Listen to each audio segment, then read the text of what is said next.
buenos días nuevamente para todos, para las personas que ingresaron. Muchas gracias por acompañarme en este Café con Té. Hoy, desde TEC y como siempre en estos espacios, queremos llevarles a ustedes un conocimiento referente a todo el tema de ciberseguridad, cómo por medio de las leyes nosotros podemos protegernos en todo este tema de ciberseguridad. Hoy nos acompaña el ingeniero Jairo Mondragón y Claudia, quienes en estos espacios nos van a contar y nos van a enriquecer de muchísima información referente a este tema. Recuerden que al final de estos espacios nosotros premiamos a tres de ustedes por unas preguntas que ellos van a hacer. Les doy el espacio. Muchísimas gracias a todos. Ingeniero, bienvenido. Aquí estamos para, como siempre, aprender de todo tu conocimiento.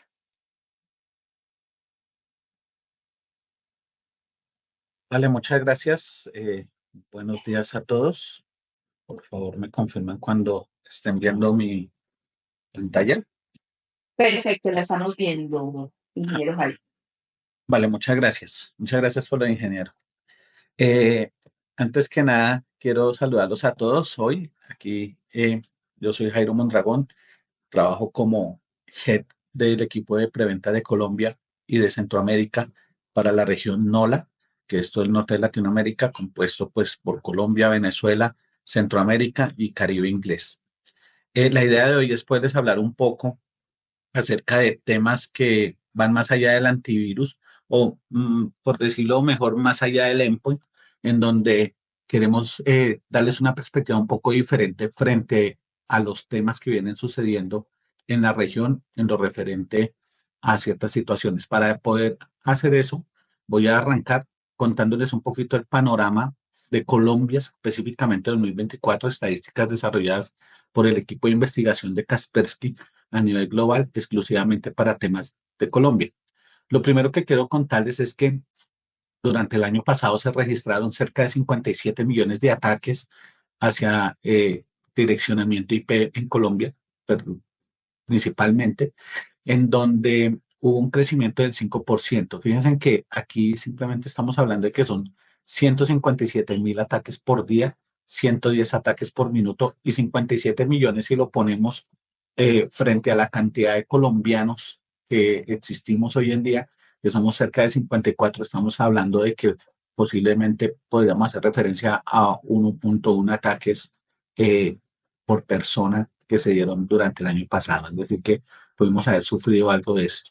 Muchos de esos ataques son producidos por diferentes cosas.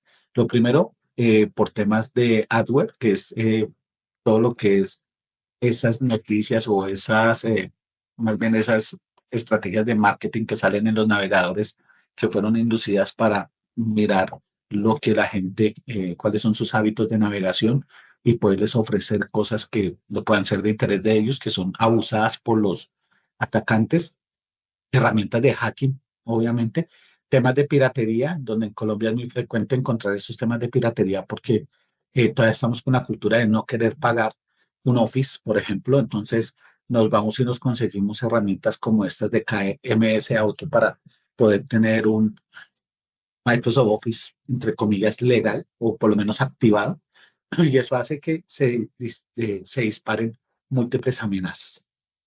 También encontramos el año pasado el tema del aumento de ataques a nivel de ransomware, ya por este es un tema más de categorías, especialmente un ransomware denominado Blocker, que lo que hace es, pues, cifrar toda la información de nuestras máquinas como tal. Son software que ustedes saben es lo más fuerte en términos de ataques que nosotros podemos recibir a diario.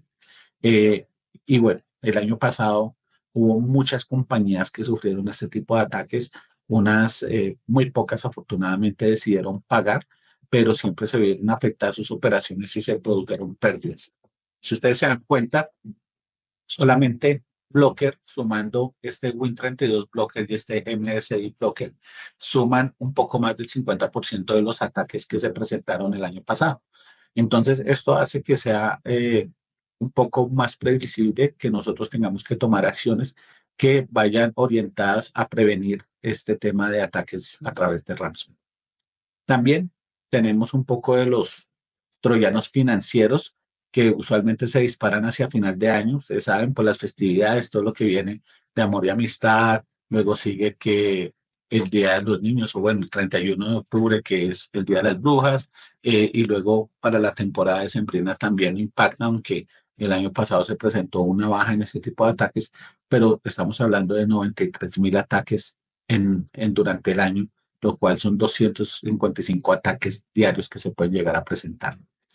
Es importante tener en cuenta que fíjense que la mayoría de estos ataques eh, fueron desarrollados hacia servicios basados en Windows, particularmente, en donde se presenta con mucha frecuencia esto, dadas las pocas protecciones que nosotros tenemos en nuestras estaciones de trabajo, no solamente corporativas, sino también personales. Y aquí cabe destacar que los atacantes usualmente nosotros los ubicamos en China, en Rusia, en Ucrania, en todos estos países, pero particularmente el año pasado se presentó mucho de este troyano producido desde Brasil. Es decir, que aquí al ladito tenemos uno de los países donde se ha proliferado el tema del crecimiento de grupos de ataques eh, respecto a este tipo de amenazas que lo que buscan es ganar dinero.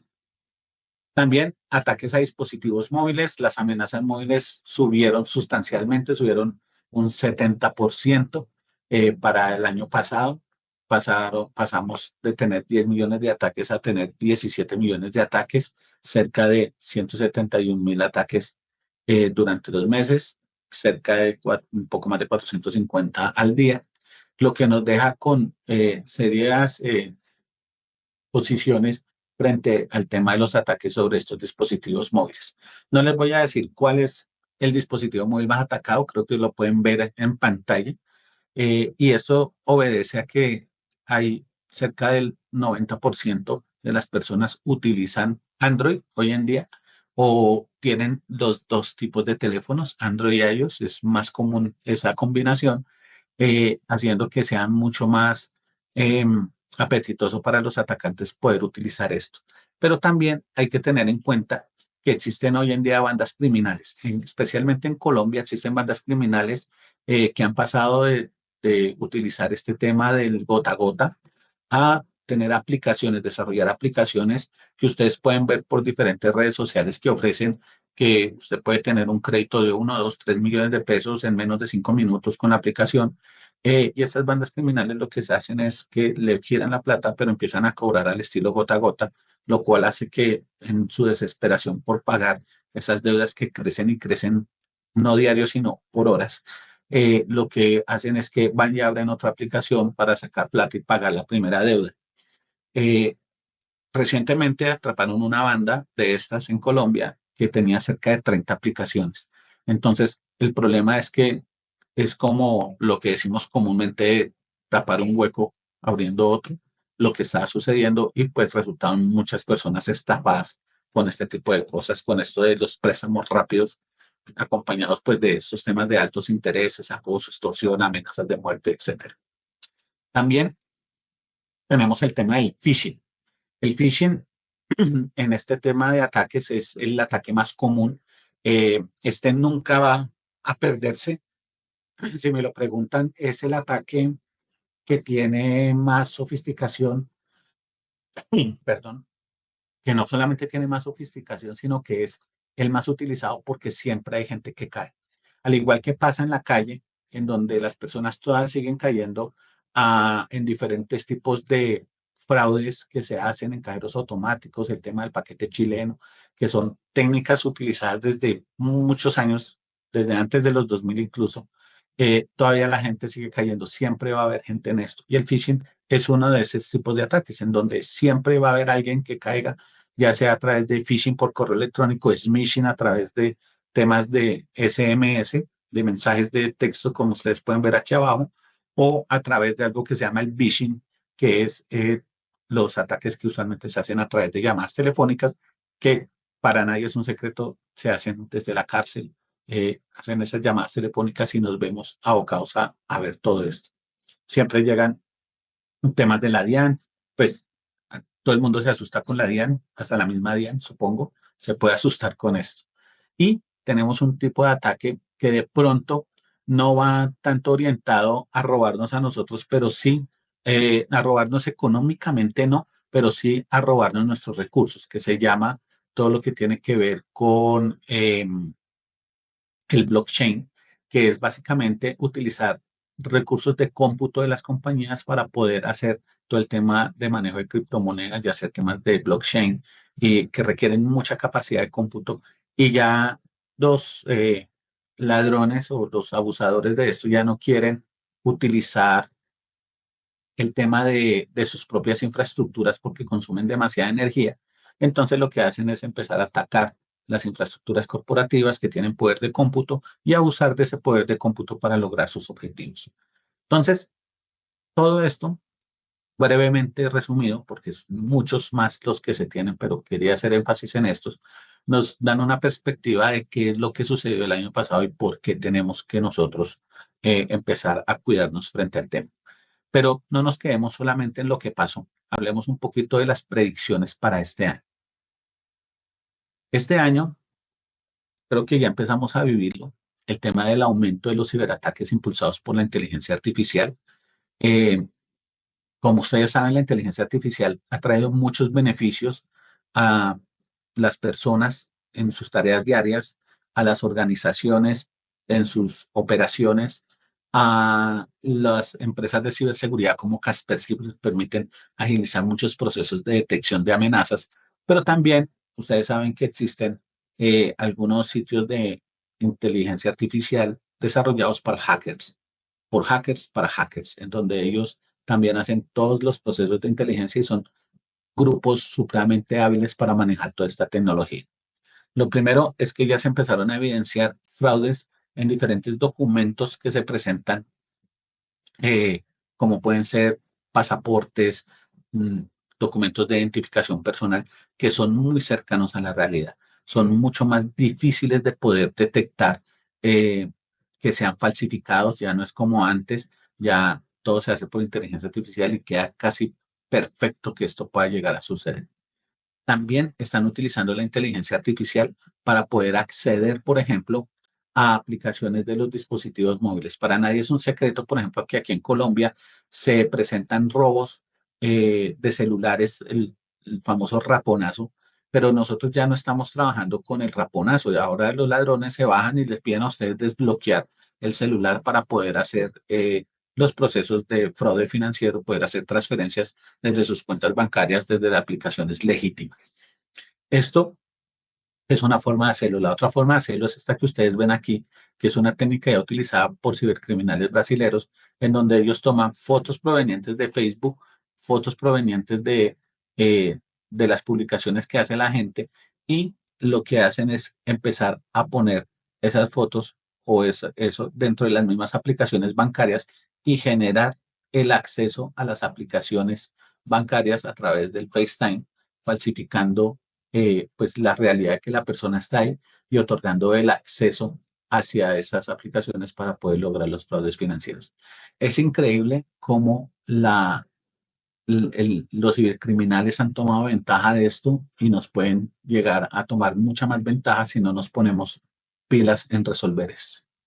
También tenemos para este año, otro de los panoramas que tenemos es el aumento de esquemas fraudulentos, perdón, dirigidos a los sistemas de pago instantáneo, lo que se llama A2A, que es el tema de pagos instantáneos. Aquí, básicamente, eh, se están haciendo páginas de suplantación, páginas o mecanismos de todavía de hombre en medio que nos permitan a los atacantes, que les permitan, perdón, no, que les permita a los atacantes poder tomar ventaja de los sistemas de pago electrónicos que se tienen. Pues aquí en Colombia es muy conocido el PSE, pero de diferentes otras plataformas que existen dentro de la región, a lo cual también, pues fíjense que todo lo que hemos charlado del panorama va orientado hacia lo que es el tema de robo económico, ¿no? Robo financiero básicamente. También tenemos este tema de la expansión global de los troyanos. Entonces, atrásito ustedes ven la bandera brasilera, significa que los brasileros van a seguir atacando con este mecanismo, van a seguir eh, generando diferentes tipos de troyanos orientados a poder hacer no solamente infecciones y generar extorsiones, sino también hacer fraude financiero. Por supuesto, y está en cuarto lugar, el tema del ransomware. Va a seguir dándose. El ransomware el año pasado tuvo una evolución muy interesante y es que al principio, cuando arrancó el ransomware hacia el 2016, era un tema completamente aleatorio. Al que le caía, le cayó. Así de sencillo. Pero el año pasado se vio algo interesante y es que fue por sectores. El año antepasado, hablando del 2023, ustedes pudieron darse en cuenta que hubo muchos ataques a entidades de salud, que continuó a principios del 2024. Y ya sobre el segundo trimestre más o menos se empezó a orientar hacia entidades del sector de educación superior. Entonces, muy probablemente habrán escuchado que hubo varias universidades de diferente tipo, grandes, medianas, pequeñas, que fueron atacadas a través de ransomware porque se volvieron ataques dirigidos. ¿Sí? También el sector gobierno se vio afectado por estas razones y muchos sectores de industria, sobre todo eléctrica, se vieron también afectados hacia finales del año pasado. Esto va a seguir en aumento. El ransomware es de pronto la amenaza más fuerte que tenemos, no tanto por los daños que puede causar, sino por la fatiga en las operaciones comerciales que puede llegar a generar en una empresa, el generar el letargo en sus operaciones o en simplemente dejar inoperante una compañía, hace que esto sea mucho más fuerte para las organizaciones. Pero algo que también debo destacar sobre esto es que todos nosotros estamos dirigiendo nuestros esfuerzos a resolver los temas de ransomware o a tratar de prevenirlos. Y eso también nos puede poner en una posición un poco difícil debido a que podemos estar orientando solo la mirada al tema del ransomware y olvidando por completo que, que existen otras amenazas, otros tipos de malware que también nos pueden afectar. Es por eso que también hoy en día se ha presentado que el ataque de día cero ya no es algo que sea de buen apetito para los atacantes. Esto de los exploits de día cero significa básicamente, cuando hablamos de día cero, nos estamos refiriendo a que un atacante está dentro de una organización durante un tiempo recolectando información, conociendo esa compañía, mirando qué es lo más sensible y luego de que tiene ya todo perfectamente estructurado, organizado, que pueden ser semanas, pueden ser 20 días, 30, el promedio está en 90. El problema realmente radica es en que el día cero es el día que se presenta el ataque y él puede llevar ya bastante tiempo. Ahora se van a hacer exploits de día uno. ¿Qué significa esto? Que ya no van a dar espera, simplemente van a llegar, recolectar la mayor cantidad de información en horas y con base en esa información analizarla en otro par de horas y ejecutar el ataque el mismo día en el que obtienen acceso para poder evitar que hayan detecciones y simplemente, como los ladrones, entrar y salir rápidamente tratando de llevarse lo más que se pueda. Y bueno, por último viene el tema de la explotación de dispositivos y servicios mal configurados. O sea, aquí sí hago un pare un segundo porque aquí hay varias cosas interesantes. Lo primero es que nosotros trabajamos con el tema de la temporalidad. ¿Qué significa eso? Que nosotros somos los que abrimos puertos o abrimos servicios por alguna razón. Por ejemplo, mientras nos dan un soporte externo, ábrale los puertos y déjelos ahí y vamos a ver que se nos queda abierto. Es decir, lo temporal se vuelve permanente. Por eso les hablaba el tema de la temporalidad. Todo eso de lo temporal se vuelve permanente es un problema. Nos facilita mucho la tecnología hoy en día para poder trabajar de manera remota. Hay muchos que no tienen ningún problema en habilitar servicios que están expuestos a Internet y poderlos administrar vía SSH desde su casa, pero no tienen el esquema de seguridad adecuado frente a eso, lo cual hace que los se vuelvan mucho más vulnerables a la hora del tema y no sabemos desde como están expuestos a Internet, no tenemos ni idea. Debemos tener todo completamente seguro dentro de la organización y muy seguramente es así dentro de la organización, pero no. desde afuera y eso nos pone en problemas. Y ahorita vamos a ver cómo resolvemos todo esto. Y obviamente se van a incrementar en los ataques de grupos activistas. Ustedes saben que con estos temas de las guerras se aumentan estos tipos de ataques por países. La arremetida que en estos días hemos visto por parte del gobierno de Estados Unidos hacia otros países, unos de manera más frontal que otros, hacen también que nos preguntemos cómo los grupos de activistas van a actuar frente al tema, porque aunque ellos no lo quieran reconocer o nosotros no lo queramos también ver, de que solamente ellos ven la parte financiera, que ellos solamente ven cómo extorsionar a los que atacan, también ellos tienen posiciones políticas y esas posiciones políticas también hacen que actúen de diferentes formas, atacando diferentes tipos de industria o diferentes tipos de compañías, dependiendo de esas conveniencias políticas a las que pueden ellos estar manejando y dirigiéndose. Con todo esto en mente, con todas las estadísticas que les he dado de lo que pasó el año pasado, con todo lo que les acabo de mencionar de lo que viene este año, la pregunta es, ¿cómo podemos nosotros ayudar desde Kaspersky a organizaciones como las de ustedes a través de canales muy fuertes, partners, socios de negocios de nosotros como lo es Tech Soluciones? ¿Y cómo podemos avanzar en esto? Para poder orientar esto de cómo podemos ayudar, vamos a manejar tres lineamientos. El primero es, oiga, ¿cómo podemos saber cómo nos ven desde afuera? ¿Cómo los hackers nos ven desde afuera? Nosotros eso usualmente no lo sabemos. Nosotros estamos pendientes de que tengamos nuestras computadoras con un endpoint instalado, de que tengamos un firewall, que son las dos herramientas que mínimamente utilizamos para proteger las redes. Todos tienen un endpoint, todos tienen un firewall y la gran mayoría solo tienen solamente esas dos cosas. Entonces necesitamos ver cómo podemos aumentar esa capacidad de detección de amenazas, pero tenemos también que pasar a este segundo lineamiento. ¿Cómo podemos ser más proactivos y menos reactivos? Nosotros coloquialmente aquí en Colombia siempre decimos que somos bomberos, nos la pasamos apagando incendios, y es cierto, mantenemos todo el tiempo lidiando con una infección, lidiando con un ataque, lidiando con diferentes temas a nivel de ciberseguridad, sin hablar de todo lo que tenemos que lidiar con temas de IT, ya de lo que tiene que ver con la tecnología como tal. Pero es un tema muy complicado porque siempre estamos con la camándula en la mano, con la veladora prendida, para poder garantizar que podamos amanecer al otro día sin ser atacados, sin estar infectados y darle gracias al Santísimo porque pasamos otro día en limpio. Eso no debería pasar. Deberíamos poder tener información suficiente que nos permita ser más proactivos y menos reactivos y vamos a ver cómo lo podemos hacer. Y también viene otro tema y es proteger otros vectores que usualmente no se monitorean. Esto es algo que ha sido muy interesante. Yo he estado visitando diferentes clientes que tienen eh, las tecnologías básicas, como les mencionaba, Firewall y Endpoint, como también otros clientes que tienen muchas tecnologías, tienen Web Application Firewall, tienen IPS, tienen protecciones de mucha índole, pero siempre descuidan uno de los vectores más delicados que los vamos a ver. Todavía no se los voy a decir cuál es, pero que nunca están. Y cuando tocamos ese tema dicen, yo no tenía ni idea que por ahí se me podían estar metiendo o lo sabían, pero no lo habían considerado.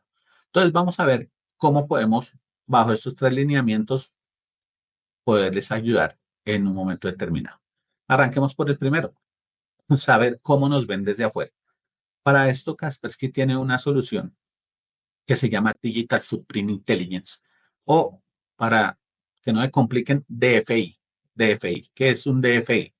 Básicamente DFI es nuestra solución que le permite a los analistas de seguridad comprender la perspectiva de un atacante. ¿Qué significa comprender la perspectiva de un atacante?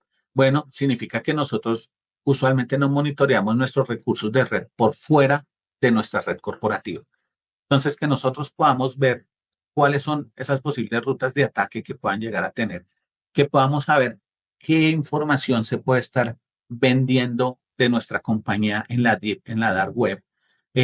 Muchos de los ataques que se dieron el año pasado no se dieron, y quiero que se pongan en mente esto. Uno a veces se imagina que cuando atacaron una compañía X, el hacker entró como en las películas, boleando comando, haciendo un montón de cosas, viendo las pantallas verdes. Bueno, se imagina uno una gente, pero sobradísima en temas de sistema operativo, haciendo de todo. Y va uno a ver la realidad, y la realidad no es esa. La realidad es que había expuesto una credencial de un usuario de VPN, eh, que tenían ahí dentro de la organización. Eh, te- Simplemente se comprometió una credencial que vendieron en la dark web. Se comprometió un usuario y una contraseña que alguien compró por $20, que tampoco es gran dinero, pero fueron $20 que llegaron y pagaron para tener acceso. Y el atacante entró con ese usuario y esa contraseña, y de ahí para allá hizo todo porque ya tenía acceso a los recursos. Entonces no es tan fuerte el tema. ¿Y todo por qué? Porque no sabíamos que se estaba vendiendo eso. Entonces, Digital Footprint Intelligence nos va a permitir a nosotros hacer eso. ¿Cómo lo podemos hacer? Bueno, básicamente lo que hacemos es que nosotros hacemos un inventario de esos, lo que denominamos activos digitales. ¿Qué son los activos digitales? Pueden ser direcciones IP públicas, que cada cliente tiene para poder acceder a Internet, o que tienen servicios publicados, los dominios que tienen para correo electrónico, para acceso a sus páginas web, marcas comerciales, palabras claves, direcciones de correo electrónico, nombres de empleados, rangos de direcciones. Bueno, una serie de información que está en Internet, que es propiedad de la compañía y que requiere ser monitoreados. Con base en eso, nosotros hacemos ese inventario del perímetro de la red y empezamos a hacer búsquedas de toda esa información que se nos proporciona a través de la DIP, la DART y la Surface Web. Nosotros hacemos todo ese análisis, y combinado con todo el conocimiento que tiene Kaspersky, en donde nosotros somos uno de los laboratorios más grandes que existen a nivel global. Nosotros somos cerca de 5.000 empleados, y la mitad de esto son de los grupos de investigación, de los grupos de respuesta a amenazas, de los grupos de respuesta a incidentes, de los grupos de investigación y desarrollo. Son los que se encargan de colocarle ese componente humano a toda la información que se encuentra, para garantizar que no se tenga falsos positivos. Y con base en eso, nosotros generamos alertas de amenazas, hacemos informes analíticos y generamos búsquedas en tiempo real en todas las fuentes que tenemos, para poder garantizar y saber qué es lo que le está sucediendo a la organización. De esta manera, con DFI o Digital Footprint Intelligence, hacemos ese reconocimiento de redes, empezamos a monitorear, mirar qué vulnerabilidades tienen, qué servicios expuestos pueden llegar a tener ustedes. Hacemos todo el tema de protección de marca, para poder ver que no hayan cuentas falsas en redes sociales, que si tienen aplicaciones, no hayan aplicaciones que estén infectadas, o que hayan más aplicaciones publicadas que sean similares, también haciéndoles temas de suplantación, que no hayan actividades fraudulentas, que no hayan temas de filtraciones de datos, por ejemplo, números de tarjetas de crédito, números de detección de cuentas de usuario y credenciales de usuario que puedan estar expuestas, información de empleados que pueden ser sensibles para la organización. Nosotros los podamos detectar a tiempo, antes de que algo suceda con eso. También hacemos todo el tema de monitoreo a la dark web, en donde ese monitoreo de la dark web nos permite estar en diferentes sitios, sitios de foros, sitios de ransomware, de blogs, de mensajeros, de sitios Tor, etcétera. Todo esto donde se vende información de la compañía. Por obvias razones y por ética, nosotros no compramos nada de esa información, pero somos capaces de extraer la suficiente información para poder generar recomendaciones a los clientes acerca de cómo tienen que actuar en el momento de tener esto. Esto hace partícipe a la organización realmente de lo que necesita monitorear, de saber qué es lo que está pasando en la calle con su nombre, con su marca, con sus activos digitales, para poder actuar. Nosotros vamos a ser capaces de poder revisar todo este tipo de amenazas que tenemos acá. Amenazas relacionadas con el perímetro de red, donde vamos a ver si tienen servicios mal configurados, si algunos de esos recursos están comprometidos. Fíjense que yo les hablé antes del tema de las criptomonedas, del tema del abuso del poder de procesamiento que tienen las organizaciones. Bueno, eso puede ser un compromiso de recursos o recursos desfigurados que los ponen a hacer otras cosas. Hay organizaciones que las utilizan como reenviadores de correo de phishing. También eso lo podemos revisar a través de este servicio. Podemos ver relacionadas si hay ataques de phishing, si hay campañas de phishing orientadas hacia ese tipo de organizaciones o de botnets, que sean ataques selectivos que se puedan llegar a presentar y a la larga cualquier tipo de campañas que se puedan dar. También hacemos todo el tema de manejo de suplantación de marca. Detectamos sitios web falsos, cuentas falsas, aplicaciones móviles falsas y somos capaces dentro del servicio de hacer lo que se denomina un takedown, que es dar de baja todos estos sitios de suplantación y hacer todo el proceso policivo alrededor del tema. También tenemos amenazas relacionadas con la dark web, en donde podemos ver si se están vendiendo cosas corporativas. Hace muchos años, ustedes saben o habrán escuchado, si no aquí se enteran, de que eh, en la Fórmula 1 apareció una marca con un carro ultramoderno, casi ya para salir para competencia, y resulta que eso estaba basado en los planos de otro fabricante y que hubo espionaje industrial ahí, ese tipo de cosas pueden afectar a las compañías y generarles muchas pérdidas. Entonces, todo ese tema de planes, todo ese tema de tarjetas de crédito, de cuentas robadas, de actividades de informantes internos, un empleado descontento también es un peligro para la organización. Y vemos también todo el tema de filtraciones de datos, documentos corporativos que puedan estar por ahí rondando, actividades de los empleados en redes sociales, credenciales comprometidas, todo esto lo monitorea. Todo esto para decirles que con DFI ustedes pueden estar dentro de una estrategia que se llama Kaspersky Expert Security, que en el aspecto de estar informado. Nosotros somos capaces de entregar esto. O sea, no solamente es lo que yo detecto, lo que yo puedo ver dentro de mi red, sino cómo me ven desde afuera y cómo yo puedo tomar esa información para fortalecer todos mis aspectos internos también, mejorar mis procesos, tener mucho mejor documentado que tengo expuesto, poder generar alertas que me permitan saber si tengo un servicio expuesto y cómo lo puedo mejorar. Todo eso lo podemos hacer a través de este tema de DFI para eso y con eso podemos saber cómo nos ven desde afuera. Pasemos al segundo punto. El segundo punto es ser más proactivos y menos reactivos.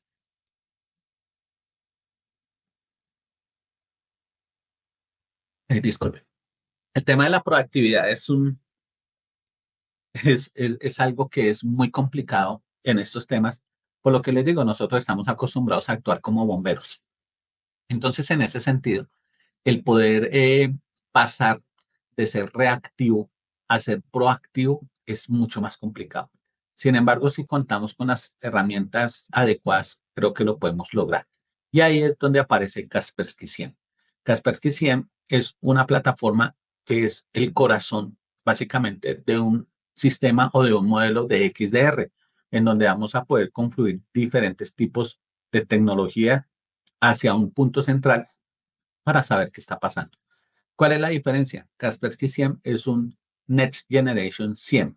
¿Qué significa esto? Significa que nosotros no solamente vamos a tener la capacidad de poder conectar los diferentes tipos de fuentes que podemos llegar a tener como nuestros endpoints, firewalls, enrutadores, directorios activos, servicios de DNS, tecnologías, todas las tecnologías que ustedes quieran utilizar y que crean que son fuentes de información vital para poder reaccionar frente a la ciberseguridad. Nosotros vamos a poder hacer un proceso de recolectar todos estos eventos a través de nuestro recolector y poder hacer algo que se llama un proceso de enriquecimiento. ¿Qué es el proceso de enriquecimiento? El proceso de enriquecimiento parte de lo siguiente. Nosotros podemos generar cualquier cantidad de eventos provenientes de las fuentes que nosotros consideramos son susceptibles de proveernos información que nos permita saber cuándo se presenta una amenaza. Pero cuando llegan al recolector y el recolector se los envía al correlacionador, que es desde donde nosotros, a través de la interfaz gráfica que me ofrece el núcleo o el core dentro del correlacionador, nosotros vamos a ver el evento. Entonces nos va a decir, oiga, mire, hay una dirección IP que es la 10.120.50.43. Y la primera pregunta es, ¿ven, esa IP será maliciosa? ¿Será benigna? ¿Qué será esa IP? Entonces tenemos que hacer, ¿cómo hacemos nuestro proceso de análisis?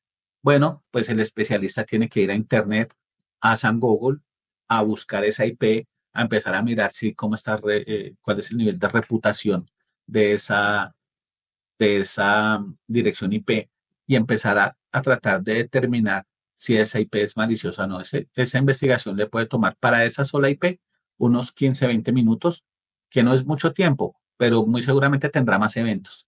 Entonces, siempre va a perder mucho tiempo. Entonces, el proceso de enriquecimiento que yo les menciono, lo hacemos nosotros en el recolector cuando llegan los eventos y va a ir a consultar a nuestras fuentes de enriquecimiento que pueden ser su directorio activo para que convierta IDs de seguridad de usuarios a nombres de usuarios, su servidor de DNS para que convierta direcciones IP a nombres de máquina y también a nuestros servicios de inteligencia que se llaman Kaspersky Security Network y Kaspersky Threat Intelligence, en donde le va a entregar información adicional para que el analista sepa si eso es una IP que puede comprometerlo o no. Ese tipo de información se hace en segundos, de tal manera que podemos avanzar rápidamente en un proceso de investigación y tomar acción. Y yo les dije que era un Next Generation Firewall, perdón, Next Generation SIEM. Un Next Generation SIEM significa que no solamente vamos a hacer lo que hace un SIEM tradicional, que es alertar y notificar, sino que también podemos generar acciones hacia diferentes herramientas basadas en nuestros playbooks. Nosotros incorporamos dentro de nuestro SIEM un sistema tipo SOAR que nos permite generar respuestas a terceros.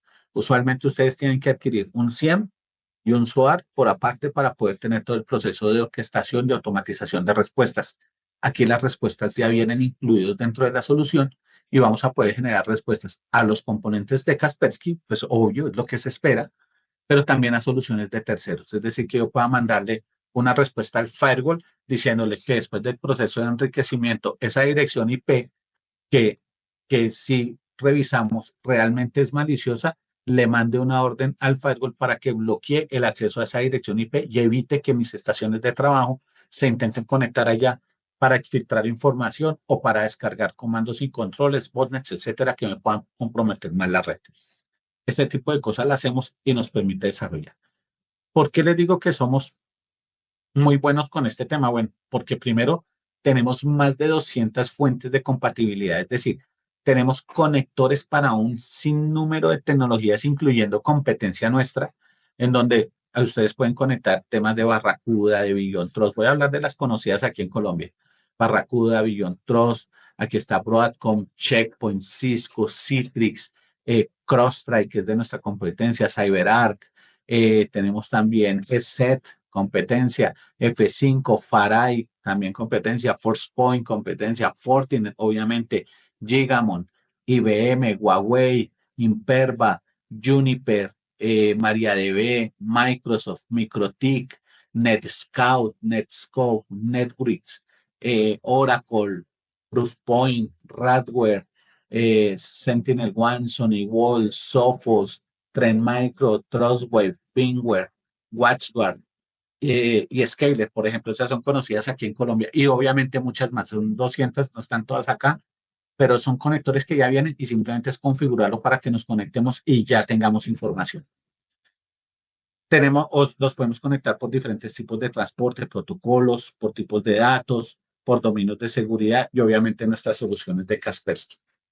Tenemos para poderlos ayudar, pero no nos quedamos solamente ahí. ¿Qué les da el Kaspersky 100?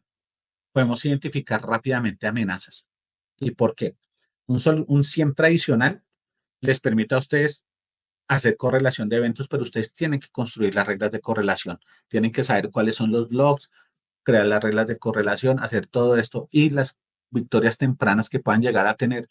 Se tienen que esperar 3 meses, 4 meses, hasta 6 meses para poder empezar a tener información relevante porque hay que construir las reglas de correlación. Yo les estoy diciendo bueno, eso es sobre lo conocido y sobre lo desconocido que es sobre las amenazas actuales. ¿Cómo puedo yo saber? ¿Cómo Kaspersky identifica esas amenazas rápidamente?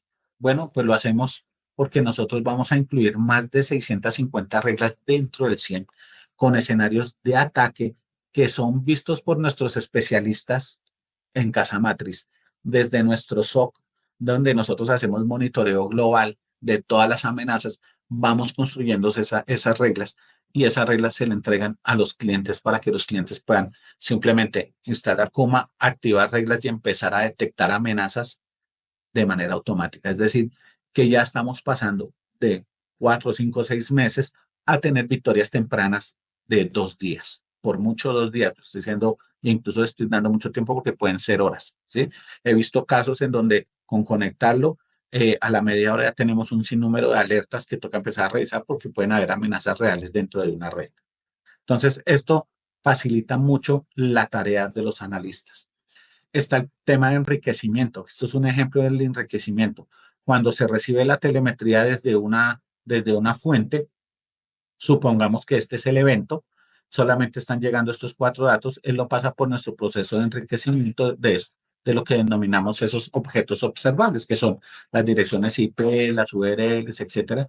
Y esos objetos observables nosotros los vamos enriqueciendo. Una vez los enriquecemos, le entregamos toda esa información enriquecida al analista para que él pueda tomar una decisión mucho más cerca de la realidad.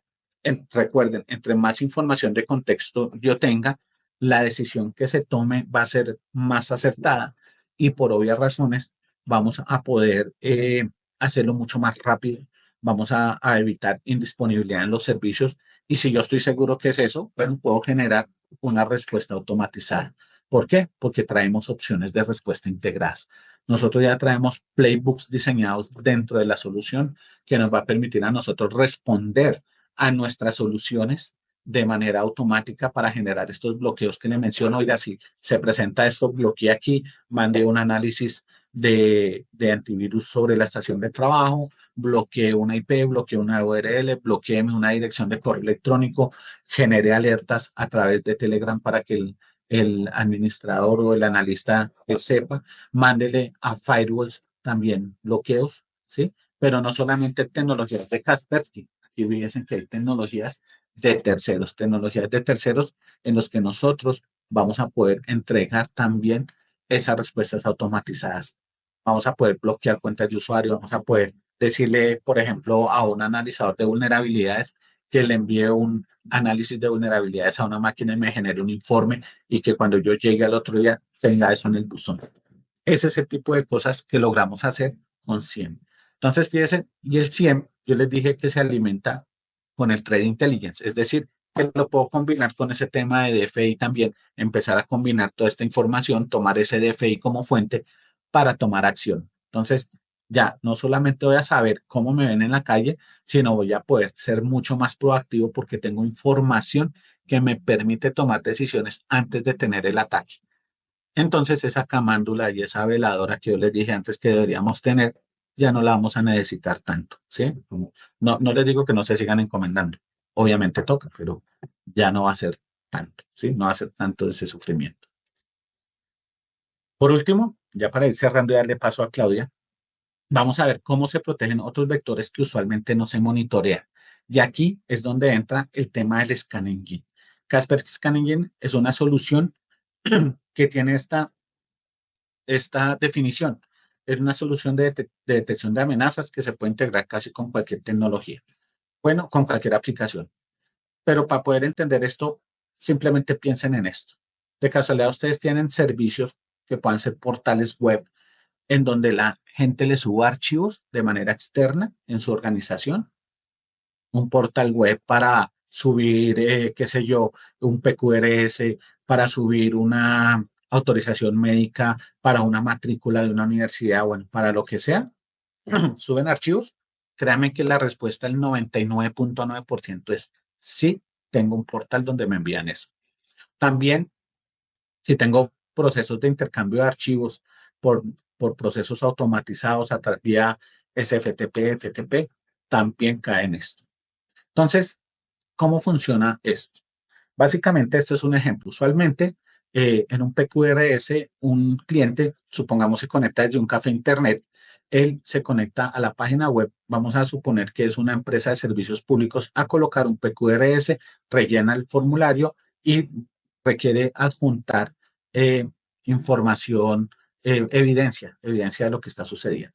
Entonces le da clic en el botón buscar archivo, sube los archivos y luego le dice enviar y eso se va derechito al repositorio. Una vez estando en el repositorio, puede pasar que una política de antivirus venga y elimine los archivos que están en el repositorio porque están infectados. Entonces viene y los borra generando un problema serio. ¿Por qué?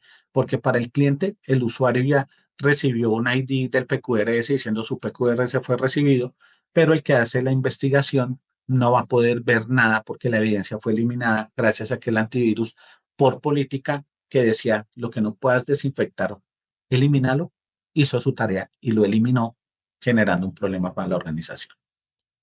Otro escenario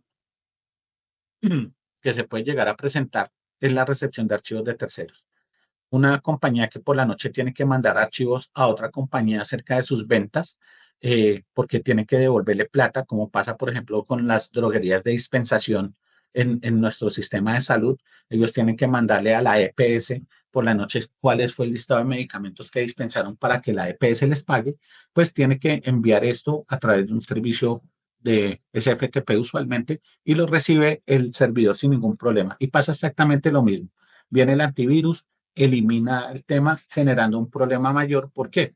Porque resulta que para el que envió el archivo, dijo, yo te envié mis facturas, te envié el listado de todo lo que necesitabas, ya lo tienes, por favor, págame. Y este le dice, no, yo no te voy a pagar, es más, te voy a multar porque no has cumplido los tiempos que tenemos pactados para eso, porque no tengo la evidencia. Y ese es el tema.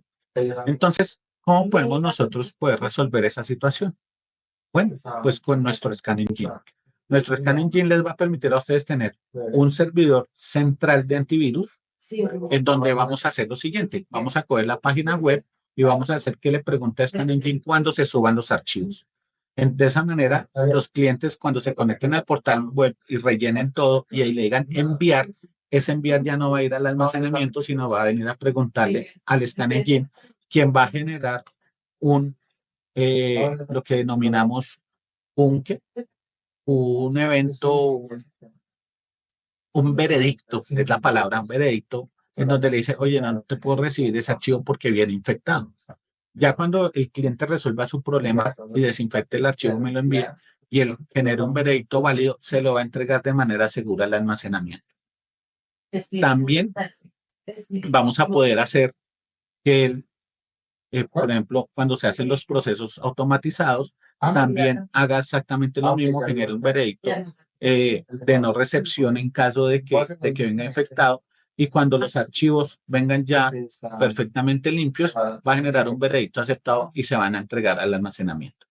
¿Qué vemos aquí que hay en común? Estamos usando el mismo servidor de Scan Engine para dos procesos diferentes.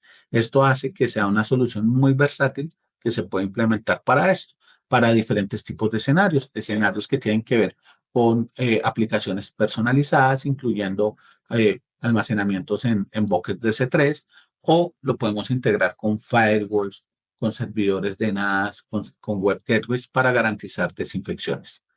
Aquí rápidamente les muestro unos posibles escenarios. Por ejemplo, cuando este es el escenario que veíamos de carga de archivos, pero también puedo conectar el Scan Engine a un firewall, por ejemplo, para que esos usuarios que navegan a través de dispositivos móviles que usualmente no tienen antivirus en los dispositivos móviles puedan podamos validarle las URLs cuando se intente conectar a un sitio o descargar archivos a sus dispositivos móviles. Para hacer copias de seguridad en los ataques de ransomware, hemos encontrado que los clientes infectados por ransomware, sus copias de seguridad vienen infectadas desde hace días. También un tema de mensajería segura lo puedo integrar con sistemas de correo electrónico o incluso puedo proteger servicios de nube. ¿A quién no le han compartido un link de OneDrive o de G Drive para descargar algo?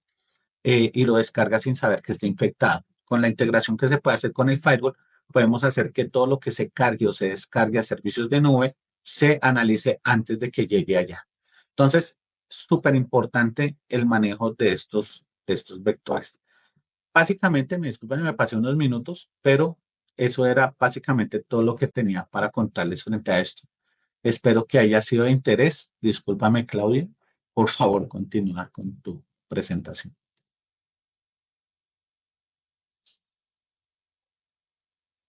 Hola Jairo, muchas gracias. Como siempre es un gusto aprender de ti y estar en estos espacios compartiendo y, como digo, conociendo cada vez más. Equipo Tech, no sé si puedo ya compartir pantalla. Claro Un que sí, minuto, por Claudia. favor.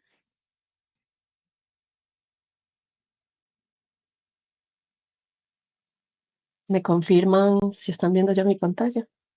Sí, la estamos viendo, gracias. Bueno, también, primero, muy buenos días. Un gusto estar nuevamente en estos espacios eh, que nos permite Tech hablar desde diferentes enfoques.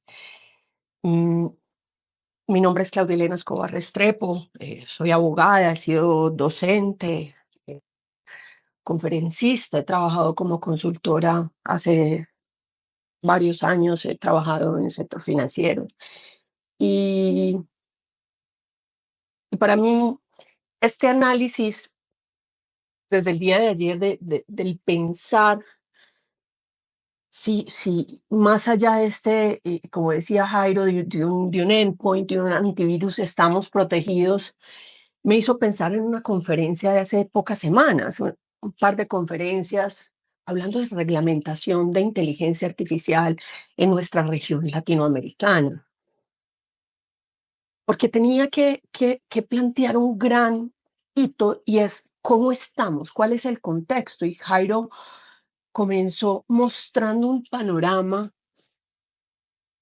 actual de cómo está Colombia, un panorama en donde somos conscientes de la existencia de un riesgo porque se están presentando incidentes y eventos todos los días, porque estamos viendo eh, esa gran premisa de estar en un ciberespacio, existe la ciberseguridad y también que somos objetivos. Ese gran contexto que nos plantea Jairo y el que quiero proponerlos hoy es pensar una de las grandes debilidades que tenemos nosotros, los abogados, y los abogados que hemos trabajado en temas de legal tech, derecho informático, eh, y es que primero está la tecnología y después está el derecho. Primero está la tecnología y después está la regulación. Y esa disparidad nos va a plantear una serie de retos. Y traigo aquí a colación algo y es, hace unos meses la gente decía, no, apenas estamos usando ciertas tecnologías emergentes y al día de hoy uno ve que en las organizaciones cada vez es más fuerte. Pero el hecho de reconocer el uso de la tecnología, el hecho de estar en este ciberespacio que fue promovido por una pandemia, porque todos tuvimos una transformación digital, nos hace plantear también ese concepto de derechos fundamentales. Aquí vamos a hablar de datos, vamos a hablar de datos personales, de ese principio de seguridad. Jairo nos muestra, hace unos años recuerdo en una sesión que me decían, es que ustedes los abogados nos dicen el qué, en virtud de lo establecido en el artículo 15 y 20 de la Constitución Política, desarrollado, etcétera. Y me decían en un escenario, en una organización, los ingenieros decían, sí, pero nosotros decimos el cómo. Me parece siempre muy interesante esa, ese equipo que hay entre qué debemos cumplir y cómo lo debemos cumplir. Y por último, vamos a hablar de elementos como qué hay que tener presente. En la regulación colombiana, equipos, estimados asistentes, ya tenemos regulación de lineamientos de IA, tenemos regulación en materia de la corresponsabilidad para aquellas personas que tengan la figura de administradores bajo el concepto de la Ley 222 del 95 y finalizamos con el Registro Nacional de Bases de Datos. Entonces, en ese primer contexto, en ese primer análisis, Me pareció supremamente interesante. Están viendo mi pantalla. Es el sumo pontífice de la Iglesia Católica, es el Papa Francisco. En su discurso, su intervención en la reunión de los grandes países, el G7, planteaba algo que quiero dejar a modo de conclusión, y es pensar que la inteligencia artificial como herramienta tiene dos caras. Tiene grandes beneficios, sí, pero también existe la posibilidad de riesgos, y de altos riesgos que pueden afectar directamente a la persona. Por eso, cada vez que uno estudia reglamentación, o uno enseña o uno aprende reglamentación en materia de inteligencia artificial, hay una premisa que se convierte en un constante, porque aquí equipos, nosotros como organizaciones, sector público, sector privado, sector salud, academia, yo me siento a veces un poco más cómoda en el sector financiero. Estamos haciendo usos de IAs, los estamos usando, y cada vez se convierten en herramientas que nos facilitan. Pero tenemos que plantear ese gran elemento, ese doble enfoque de saber que trae beneficios, pero que también puede traer riesgos. Y si las tendencias, ese denominado soft law, derecho blando, esas denominadas recomendaciones, reglamentaciones internacionales que vamos adoptando en nuestra región latinoamericana, nos van a permitir también determinar unas mejores prácticas y para dónde deberíamos estar enfocados. En el caso de Colombia, a comparación de otros países de nuestra región latinoamericana, hemos avanzado más fuerte con temas de regulación en materia de inteligencia artificial, pero hay un camino que recorrer. Y planteo este primer elemento, ¿por qué? Porque si yo comienzo con un contexto bajo una premisa, ese gran elemento de cuarta revolución industrial, tecnologías emergentes, disruptivas, modifican el mercado. Por allá, la feria de Hannover, que hablaron, si no estoy mal, 2011, de estos grandes conceptos, de esa cuarta revolución en donde ya nosotros sabemos que estamos utilizando inteligencias. Tenemos que ver cómo está Colombia versus esa implementación, porque quiero que esas dos caras las manejemos también, frente a lo que somos como parte de una organización, como colaboradores, los que tengan unos roles de administradores, ya lo vamos a ver, pero también como ciudadanos. Este estudio que están viendo de la CEPAL y del Centro Nacional de Inteligencia Artificial de Chile, a 2024 analizó cómo estamos en los países, de los 19 países de la región, cómo estamos en implementación. El año pasado quedó número uno Chile, de número uno.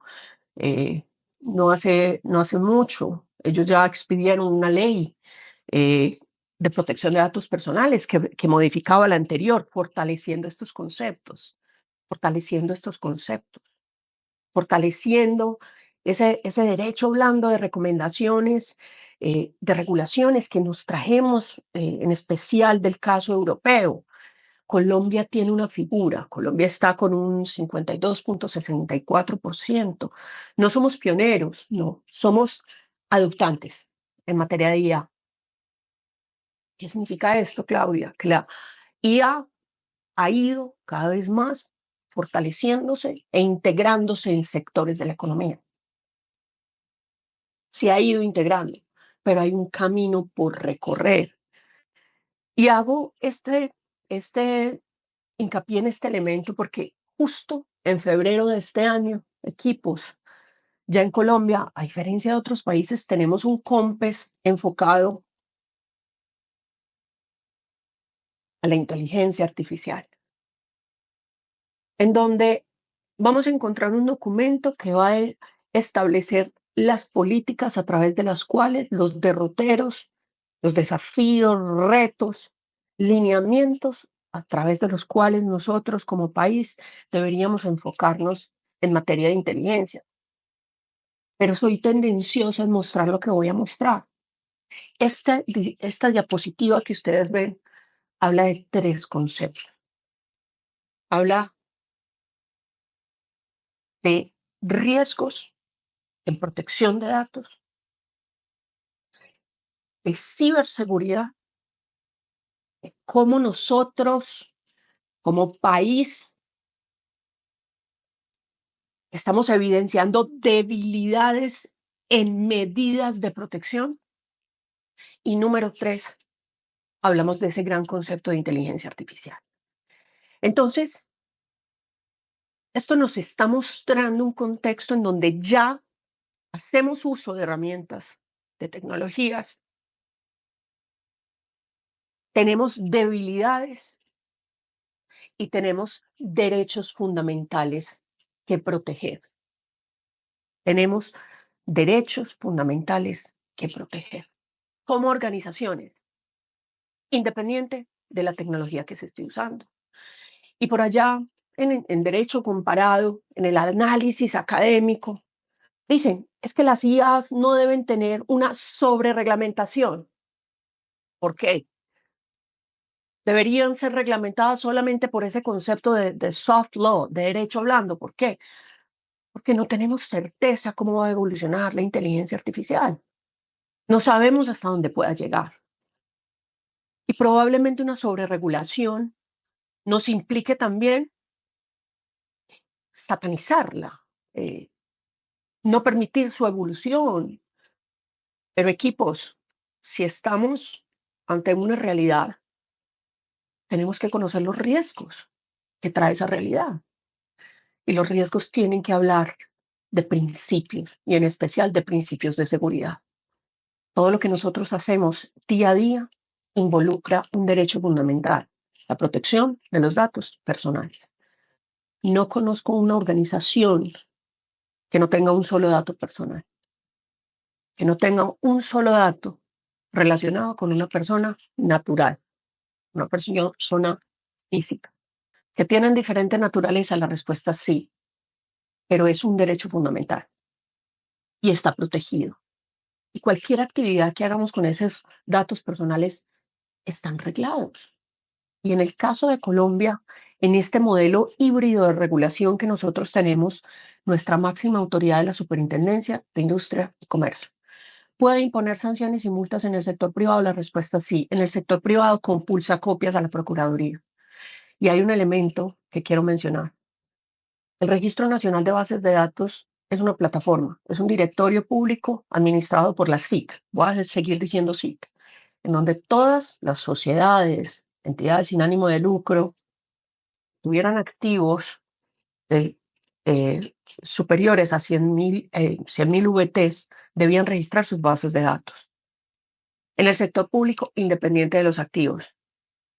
Si hay incidentes con esas bases de datos que tienen datos personales, todos, independiente de activos, tenemos que reportar ese incidente. Y el incidente está relacionado con todos los elementos que estaba hablando Jairo Mondragón hace unos minutos. Nosotros tenemos que tener conciencia de los riesgos que estamos manejando. ¿Por qué? Porque no solamente a nivel nacional, sino a nivel internacional, las regulaciones cada vez son más fuertes en enfocar el tratamiento de los datos personales centrados a la real protección. No es copiar y pegar una política, es implementar medidas técnicas, humanas y administrativas. Esta es la definición del principio de seguridad. Medidas técnicas, humanas y administrativas. No es solamente el qué, equipos, también es el cómo. Porque esta figura que ustedes ven está alineada dentro de la maravilla de los principios de protección de datos personales. Me van a disculpar, estoy con un resfriado. Dentro de la maravilla de los principios, el principio de seguridad es uno de los principios que en nuestros tiempos, ya lo evidenciamos, está siendo más atacado. ¿Por qué? Porque hay información de diferente naturaleza, sensible, privada, hay pública, pero se están cometiendo delitos con esa información Y bajo las medidas técnicas, humanas y administrativas, nosotros tenemos la capacidad como organizaciones de demostrar, porque es otro principio que se denomina accountability, un principio por allá de los 80, en donde nosotros tenemos que demostrar que nosotros hemos implementado, que estas políticas, procedimientos son eficientes, eficaces para garantizar un derecho fundamental. Jairo ahorita hablaba de ransomware, ransom de rescate, secuestro de la información, y ese secuestro de la información me puede atacar características, disponibilidad, confidencialidad, integridad. Claro, pero el secuestro de la información, cuando hay información de carácter personal, es un incidente con datos personales. Y ese incidente lo debo reportar dentro de los 15 días hábiles al conocimiento. Y probablemente bajo ese principio de responsabilidad demostrada, cuando uno trabaja en defensa, le puedan iniciar una investigación. Las últimas investigaciones que conocí, que manejé directamente, incluida dentro de la evidencia 14 puntos, entre 14 y 17 puntos, en donde se debe demostrar que usted implementó medidas técnicas, humanas y administrativas. Nada es 100% seguro, dicen los que saben. Pero ¿qué implementó usted para tratar de evitar que se diera esa situación, ese incidente, esa materialización del riesgo? Y es un tema de evidencia, porque es una responsabilidad demostrada. Este principio no solamente aplica para quienes definen los medios y las finalidades de las bases de datos, de quienes son los dueños de la base de datos, sino también para los encargados. Un encargado, y antes de iniciar esta sesión alguien me llamó y me dice: Claudia, colabórame, ¿quién es un encargado? Un encargado es un tercero, no es un empleado, es un tercero, persona natural, física, sector público y privado, que realiza un tratamiento por cuenta del responsable. Quien realiza, ejemplo más claro que nos traen siempre, los call centers son encargados. Yo les hago una transmisión de mi base de datos con la finalidad que hagan una actualización solamente. El principio de seguridad no solamente es para el responsable, es para ambos actores, ambos roles dentro del tratamiento de datos personales. Pero ese principio de seguridad quiero reforzarlo de cara a 2 circulares de agosto del año pasado. ¿Quién emitió las circulares? La Superintendencia de Industria y Comercio, a través de su Delegatura de Protección de Datos Personales. Equipos, me sorprende que las organizaciones, en el caso colombiano, que nos aplican a nosotros, no están más fortaleciendo estos aspectos, están más, voy a usar la palabra, más preocupadas. ¿Por qué? Porque desde agosto del año pasado en Colombia tenemos unos lineamientos de datos, del tratamiento de datos personales en sistemas de inteligencia artificial. 1, 2, establecieron una figura de corresponsabilidad para aquellas personas al interior de las sociedades, forma organizativa, sociedades, que tengan la figura de administrador bajo la ley 222 del 95. Y estamos hablando de principio de seguridad, y estas 2 circulares habla del principio de seguridad. ¿Cómo estamos aplicando nosotros, no solamente de cara a una ley 1581 de 17 de octubre de 2012, regulada por el decreto 1074 de 2015, con la sentencia analizada por sentencia C748 de 2011, etcétera, etcétera, etcétera? Y digo etcétera porque depende. Si ustedes me dicen, Claudia, sector público, vámonos por allá al decreto 620 del 2020, si no estoy mal, de responsabilidades demostradas, pero me genera preocupaciones porque esto ya está desde agosto del año pasado. Y en materia de inteligencia artificial, en la implementación de sistemas, primero nos está hablando del riesgo en donde los daños pueden ser tan potenciales que hay que establecer unas medidas preventivas. Hay que identificar, hay que clasificar los riesgos. Antes de desarrollar estas IAs de alto impacto, de alto riesgo, tenemos que saber el ciclo de vida de datos. Tenemos que tener evaluaciones de impacto de privacidad. Y ahí se ha generado una confusión de los conceptos, los denominados PIAs en unas legislaciones, los Private Impact Assessment o los estudios de impacto de protección de datos, que es otro concepto. La privacidad y los datos personales son complementarios, pero son conceptos diferentes. Son conceptos diferentes. Hay que evaluar los riesgos, pero también, equipos, hay que implementar medidas de mitigación y de seguridad. En IAS nosotros tenemos que estar bajo ese principio de calidad que trae la 1581. Tenemos que tener datos veraces, completos, correctos, que estén alineados a la realidad. Pero si nosotros hablamos de implementación y esos lineamientos de sistemas de inteligencia artificial en Colombia, tenemos que hablar también de dos principios que ya se han mencionado en otras regulaciones: privacidad desde el diseño y privacidad por defecto. Antes de implementar y antes de iniciar un tratamiento de datos por los sistemas, nosotros tenemos que tener centrado aquí el concepto de riesgo y de seguridad. ¿Qué pasa si se materializa un riesgo? ¿Qué pasa si me vulneran el principio de seguridad? ¿Cómo puede afectar eso a una persona? Privacidad desde el diseño, por defecto. Los datos que debemos usar deben ser adecuados, pertinentes, necesarios. Tenemos que tener la capacidad de decirle a esos titulares, a esa persona natural dueña de los datos, qué vamos a hacer con su información. En otras regulaciones, la capacidad de la toma de decisiones. La toma de decisiones. ¿Qué pasa con la perfilación? Y aquí en el caso colombiano estamos un poco más atrás en cierta regulación, en unas bases generales. ¿Qué pasa con comportamiento? Cuando estoy al frente de una automatización o de un ser humano, y el lineamiento del principio de seguridad. Y se fortalece en la circular de la Superintendencia de Industria y Comercio con medidas tecnológicas, humanas, administrativas, físicas, contractuales, que nos permitan evitar acceso indebido, fraudulento, manipulación, pérdida, uso indebido, etcétera, que permitan ser auditados por autoridades. Desde el lado del concepto de investigación, nosotros ahí siempre planteamos el concepto de evidencia.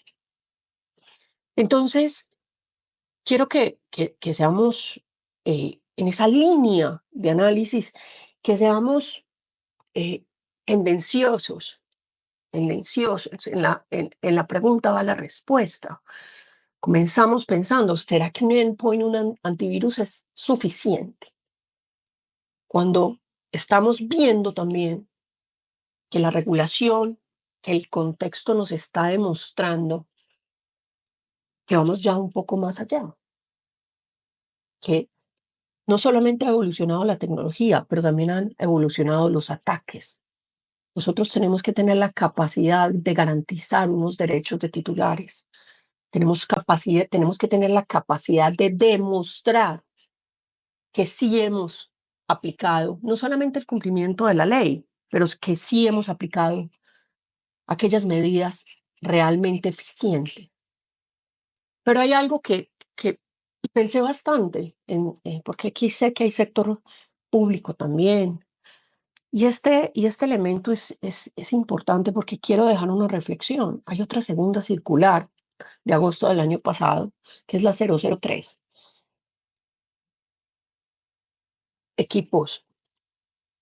Esta circular aplica para las sociedades.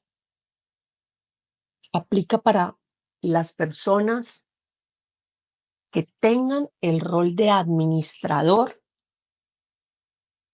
al interior de esa sociedad. ¿Quiénes son administradores en virtud de la ley 222 del 95? El representante legal, el liquidador, el factor, los miembros de junta directiva, consejos directivos y según los estatutos de esa sociedad, quien ejerza esa función. Hay una corresponsabilidad de los administradores, la persona natural per se o la persona jurídica. Esto es de la mayor preocupación, la mayor preocupación. ¿Por qué? Porque lo que nos está diciendo esta circular es que no solamente están obligados al cumplimiento, obviamente, que las políticas deben ser adecuadas, que se deben designar los denominados responsables o PD, oficiales de protección de datos, verificar cumplimiento, canales, también ciclos de vías de datos, evaluación, pero también una corresponsabilidad en medidas de seguridad. Ese es un análisis que, a título de una opinión, me parece que esta circular va más allá, pero es reglamentación vigente, reglamentación vigente. Entonces, empieza esa línea delgada a borrarse un poco entre un administrador y una persona jurídica. Y finaliza esta circular diciendo que los administradores deben fortalecer la seguridad, adoptando medidas. Dejo esta reflexión porque hace exactamente una semana y media, una jefe de infraestructura de una magnífica organización aquí me decía, Clau, pero entonces yo como administradora de la infraestructura, yo soy corresponsable. Yo le dije, no tengo la menor idea porque no sé cómo están los estatutos de esa organización.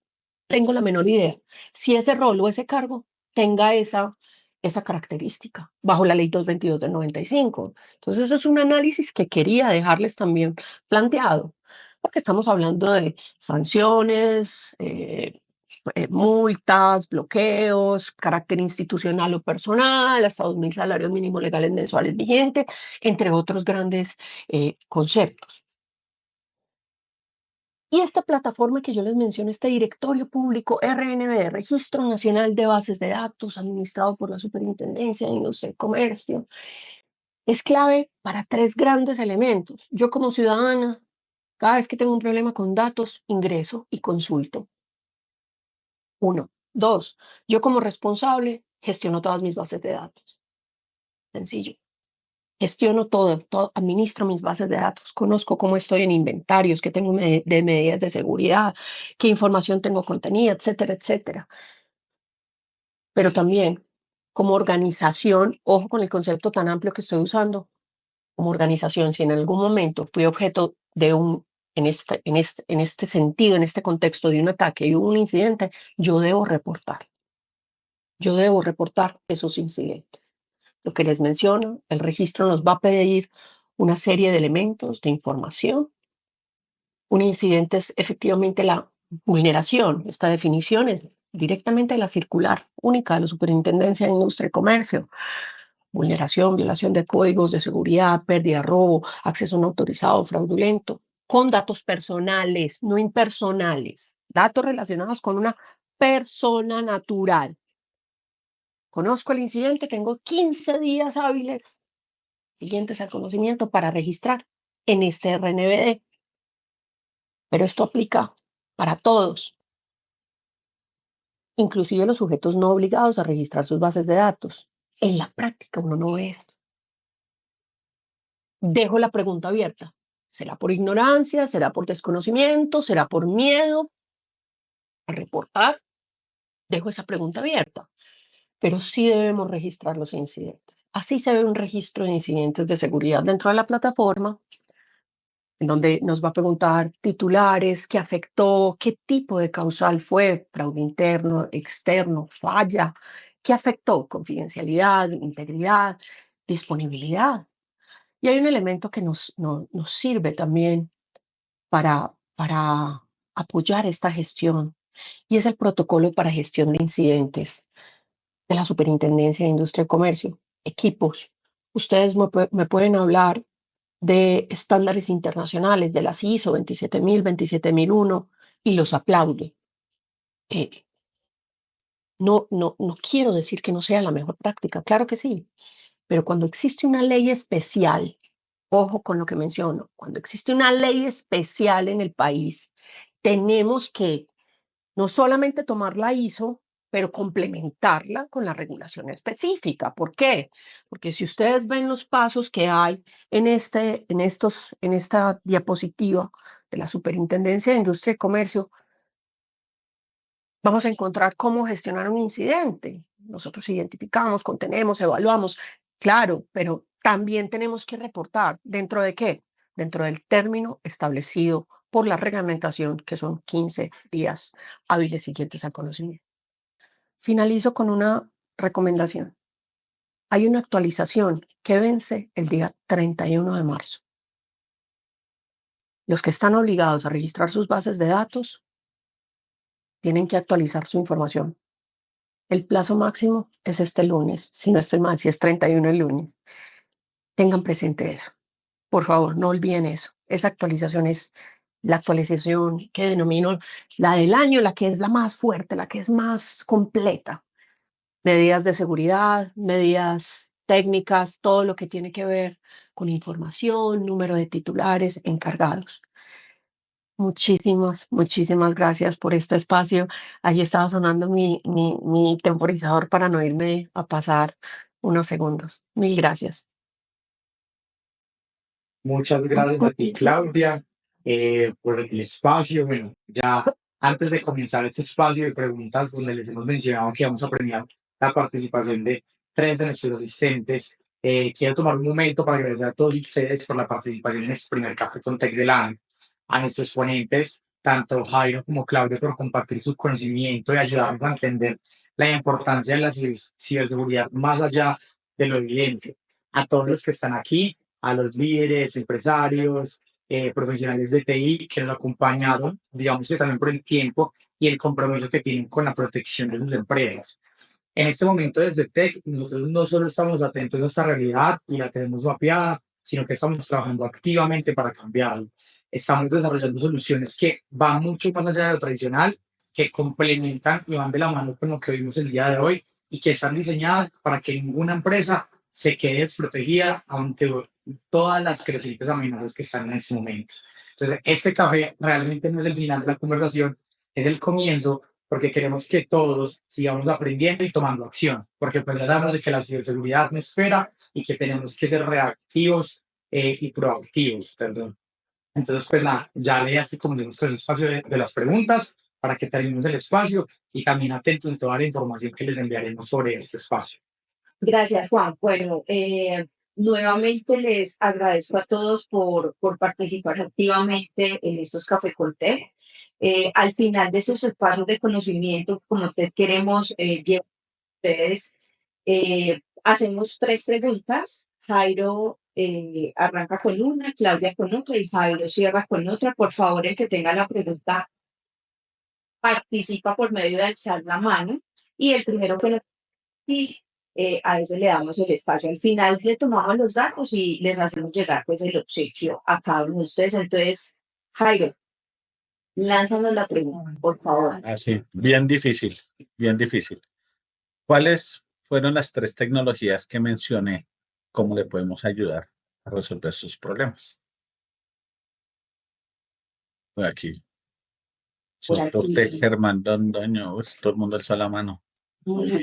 Buenos días. Pero ¿cómo estás? Buenos días. Las, te- la- Cuéntanos. las tecnologías fueron DFI 100 y Scan Engine. Sí, señor, correctísimo. Señor. Muy bien. Muchas gracias, Dinero. Mañana te tomamos los datos, porfa, si nos regalas ahorita por el chat, te los solicitamos. Entonces, va, Listo, muchas gracias, muy amable. Sí, Germán, muchas gracias. Vale, Claudia. Claudia. Hola, ¿me están oyendo? Sí, señorita. La pregunta sería, ¿cuál es el principio de seguridad?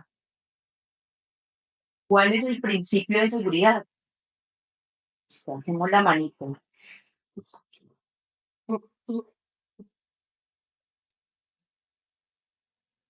Yo creo que nos va a tocar. ¿Cómo se define el principio de seguridad? Son 3 tipos de medidas. Decir una. Creo que le levantó la mano primero. Ingeniero de slide. Buenos días, ahí me escuchan. Sí, Sí, señor. claro. Son medidas técnicas, humanas y administrativas. Así es. Claro que sí, ahorita te tomamos los datos. Vale, Vale, Jairo, gracias, chao. vámonos pues con la última. La última, igual de difícil a la primera vez. ¿De qué país esperamos más ataques este año? Uy, sí, todo el mundo. Oh, estuvo muy fácil. ¿Quién? Cristian. Este, Cristian Camilo, Buenos ¿puedes? días, Brasil. ¿Cómo estás? Hola, Cristian. ¿Cuál es la respuesta? La de Brasil. Sí, señor. Correctísimo. Correctísimo, listo. Ya les tomamos entonces los daticos. Muchísimas gracias nuevamente. Esperamos sacar o volver con un espacio como es el Café con Té para poder extraer toda esta información tan importante y tan actualizada en los temas de ciberseguridad y en otros tipos de temas que manejamos desde Tech Soluciones. Listo. Muchísimas gracias a todos nuevamente. Que tengan un feliz día. Feliz día para todos. Gracias. Gracias a ustedes. Gracias. Muchísimas gracias. Feliz día. Que estén bien. Feliz día.